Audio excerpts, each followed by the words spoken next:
उत्पत्ति अध्याय 43। बिन्यामीन के साथ मिस्र देश जाना। कनान देश में अकाल और भी भयंकर होता गया। जब वह अन्न जो वे मिस्र से ले आए थे समाप्त हो गया, तब उनके पिता ने उनसे कहा, फिर जाकर हमारे लिए थोड़ी सी भोजन वस्तु मोल ले आओ। तब यहूदा ने उससे कहा, उस पुरुष ने हमको चेतावनी देकर कहा, यदि तुम्हारा भाई तुम्हारे संग न आए तो तुम मेरे सम्मुख न आने पाओगे। इसलिए यदि तू हमारे भाई को हमारे संग भेजे, तब तो हम जाकर तेरे लिए भोजन वस्तु मोल ले आएंगे। परंतु यदि तू उसको न भेजे तो हम न जाएंगे, क्योंकि उस पुरुष ने हमसे कहा, यदि तुम्हारा भाई तुम्हारे संग न हो तो तुम मेरे सम्मुख न आने पाओगे। तब इस्राएल ने कहा, तुमने उस पुरुष को यह बताकर कि हमारा एक और भाई है, क्यों मुझसे बुरा बर्ताव किया? उन्होंने कहा, जब उस पुरुष ने हमारी और हमारे कुटुंबियों की स्थिति के विषय में इस रीति पूछा, क्या तुम्हारा पिता अब तक जीवित है? क्या तुम्हारे कोई और भाई भी है? तब हमने इन प्रश्नों के अनुसार उससे वर्णन किया। फिर हम क्या जानते थे कि वह कहेगा, अपने भाई को यहाँ ले आओ। फिर यहूदा ने अपने पिता इस्राएल से कहा, उस लड़के को मेरे संग भेज दे कि हम चले जाएं। इससे हम और तू और हमारे बाल बच्चे मरने न पाएंगे, वरन जीवित रहेंगे। मैं उसका जामिन होता हूँ, मेरे ही हाथ से तू उसको वापस लेना। यदि मैं उसको तेरे पास पहुँचाकर सामने न खड़ा कर दूँ, तब तो मैं सदा के लिए तेरा अपराधी ठहरूंगा। यदि हम लोग विलम्ब न करते तो अब तक दूसरी बार लौट आते। तब उनके पिता इस्राएल ने उनसे कहा, यदि सचमुच ऐसी ही बात है तो यह करो, इस देश की उत्तम उत्तम वस्तुओं में से कुछ कुछ अपने बोरों में उस पुरुष के लिए भेंट ले जाओ, जैसे थोड़ा सा बलसान और थोड़ा सा मधु और कुछ सुगंध द्रव्य और गंधरस, पिस्ते और बादाम। फिर अपने अपने साथ दूना रुपया ले जाओ, और जो रुपया तुम्हारे बोरों के मुंह पर रख कर लौटा दिया गया था उसको भी लेते जाओ। कदाचित यह भूल से हुआ हो।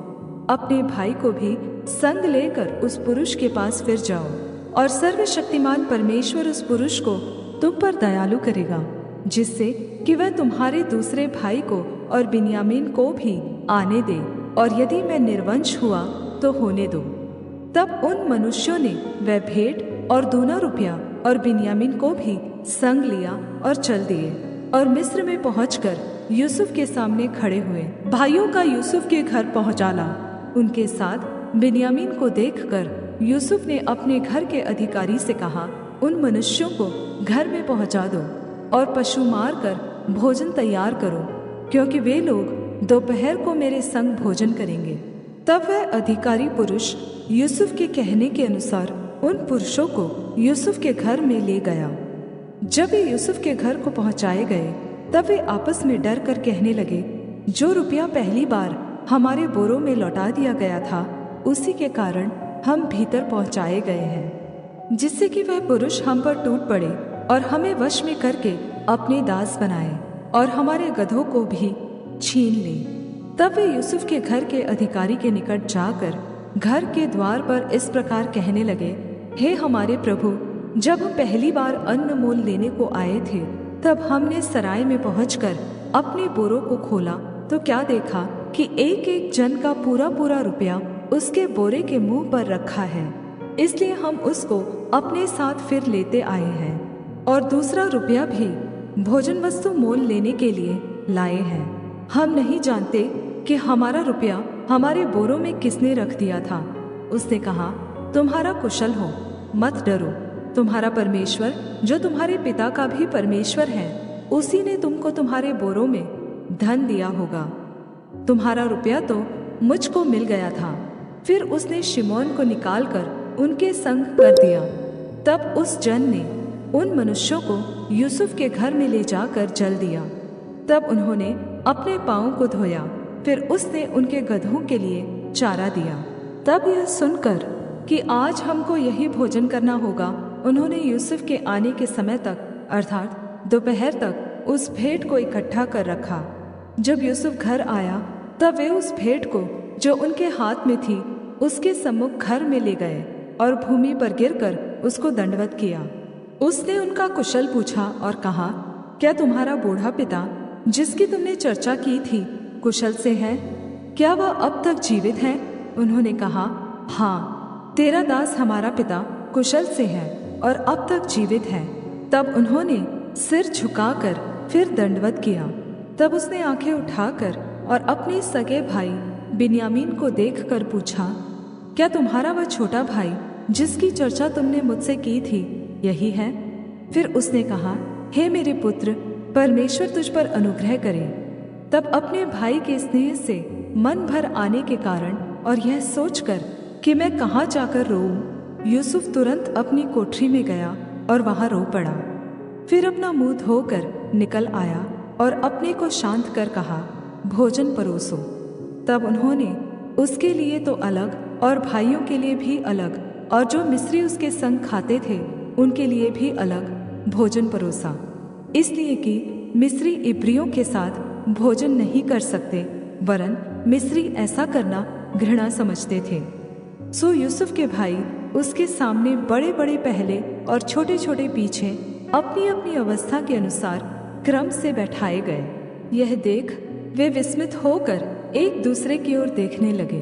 तब यूसुफ अपने सामने से भोजन वस्तुएं उठा उठाकर उनके पास भेजने लगा और बिन्यामीन को अपने भाइयों से 5 गुना भोजन वस्तु मिली और उन्होंने उसके संग मन माना खाया पिया।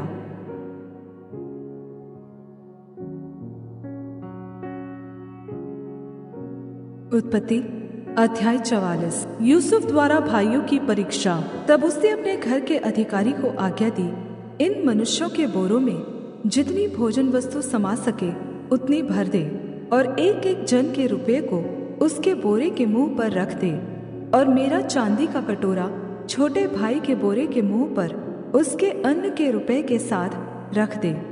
यूसुफ की इस आज्ञा के अनुसार उसने किया। सवेरे भोर होते ही वे मनुष्य अपने गधों समेत विदा किए गए। वे नगर से निकले ही थे और दूर न जाने पाए थे कि यूसुफ ने अपने घर के अधिकारी से कहा, उन मनुष्यों का पीछा कर और उनको पाकर उनसे कह, तुमने भलाई के बदले बुराई क्यों की है? क्या यह वह वस्तु नहीं जिसमें मेरा स्वामी पीता है और जिससे वह शकुन भी विचारा करता है? तुमने यह जो किया है सो बुरा किया। तब उसने उन्हें जा पकड़ा और ऐसी ही बातें उनसे कही। उन्होंने उससे कहा, हे हमारे प्रभु, तू ऐसी बातें क्यों कहता है? ऐसा काम करना तेरे दासों से दूर रहे। देख, जो रुपया हमारे बोरों के मुंह पर निकला था, जब हमने उसको कनान देश से ले आकर तुझे लौटा दिया, तब भला तेरे स्वामी के घर में से हम कोई चांदी या सोने की वस्तु कैसे चुरा सकते हैं? तेरे दासों में से जिस किसी के पास वह निकले वह मार डाला जाए और हम भी अपने उस प्रभु के दास हो जाए। उसने कहा, तुम्हारा ही कहना सही, जिसके पास वह निकले वह मेरा दास होगा और तुम लोग निर्दोषी ठहरोगे। इस पर वे जल्दी से अपने अपने बोरे को उतार भूमि पर रख कर उन्हें खोलने लगे। तब वह ढूंढने लगा और बड़े के बोरे से लेकर छोटे के बोरे तक खोज की और कटोरा बिन्यामीन के बोरे में मिला। तब उन्होंने अपने अपने वस्त्र फाड़े और अपना अपना गधा लाद कर नगर को लौट गए। जब यहूदा और उसके भाई यूसुफ के घर पर पहुंचे और यूसुफ वहीं था, तब वे उसके सामने भूमि पर गिरे। यूसुफ ने उनसे कहा, तुम लोगों ने यह कैसा काम किया है? क्या तुम न जानते थे कि मुझसा मनुष्य शकुन विचार सकता है? यहूदा ने कहा, हम लोग अपने प्रभु से क्या कहें? हम क्या कहकर अपने को निर्दोषी ठहराएं? परमेश्वर ने तेरे दासों के अधर्म को पकड़ लिया है। हम और जिसके पास कटोरा निकला वह भी, हम सब के सब अपने प्रभु के दास ही हैं। उसने कहा, ऐसा करना मुझसे दूर रहे। जिस जन के पास कटोरा निकला है वही मेरा दास होगा और तुम लोग अपने पिता के पास कुशल क्षेम से चले जाओ। बिन्यामीन के लिए यहूदा का निवेदन। तब यहूदा उसके पास जाकर कहने लगा, हे मेरे प्रभु, तेरे दास को अपने प्रभु से एक बात कहने की आज्ञा हो और तेरा कोप तेरे दास पर न भड़के, क्योंकि तू तो फिरौन के तुल्य है। मेरे प्रभु ने अपने दासों से पूछा था, क्या तुम्हारे पिता या भाई हैं? और हमने अपने प्रभु से कहा, हाँ, हमारा बूढ़ा पिता है और उसके बूढ़ापे का एक छोटा सा बालक भी है, परंतु उसका भाई मर गया है, इसलिए वह अब अपनी माता का अकेला ही रह गया है और उसका पिता उससे स्नेह रखता है। तब तूने अपने दासों से कहा था, उसको मेरे पास ले आओ जिससे मैं उसको देखूं। तब हमने अपने प्रभु से कहा था, वह लड़का अपने पिता को नहीं छोड़ सकता, नहीं तो उसका पिता मर जाएगा। और तूने अपने दासों से कहा, यदि तुम्हारा छोटा भाई तुम्हारे संग न आए तो तुम मेरे सम्मुख फिर न आने पाओगे। इसलिए जब हम अपने पिता तेरे दास के पास गए, तब हमने उससे अपने प्रभु की बातें कही। तब हमारे पिता ने कहा, फिर जाकर हमारे लिए थोड़ी सी भोजन वस्तु मोल ले आओ। हमने कहा, हम नहीं जा सकते। हाँ, यदि हमारा छोटा भाई हमारे संग रहे तब हम जाएंगे, क्योंकि यदि हमारा छोटा भाई हमारे संग न रहे तो हम उस पुरुष के सम्मुख न जाने पाएंगे। तब तेरे दास मेरे पिता ने हमसे कहा, तुम तो जानते हो कि मेरी स्त्री से 2 पुत्र उत्पन्न हुए और उनमें से एक तो मुझे छोड़ ही गया और मैंने निश्चय कर लिया कि वह फाड़ डाला गया होगा और तब से मैं उसका मुंह न देख पाया। अतः यदि तुम इसको भी मेरी आँख की आड़ में ले जाओ और कोई विपत्ति इस पर पड़े तो तुम्हारे कारण मैं इस बुढ़ापे की अवस्था में शोक के साथ अधोलोक में उतर जाऊंगा। इसलिए जब मैं अपने पिता तेरे दास के पास पहुंचूं और यह लड़का संग न रहे, तब उसका प्राण जो इसी पर अटका रहता है, इस कारण यह देखकर कि लड़का नहीं है, वह तुरंत ही मर जाएगा। तब तेरे दासों के कारण तेरा दास हमारा पिता जो बुढ़ापे की अवस्था में है, शोक के साथ अधोलोक में उतर जाएगा।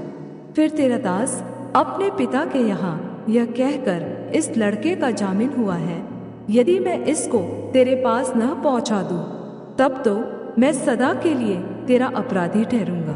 इसलिए अब तेरा दास इस लड़के के बदले अपने प्रभु का दास होकर रहने की आज्ञा पाए और यह लड़का अपने भाइयों के संग जाने दिया जाए, क्योंकि लड़के के बिना संग रहे मैं कैसे अपने पिता के पास जा सकूंगा। ऐसा न हो कि मेरे पिता पर जो दुख पड़ेगा वह मुझे देखना पड़े।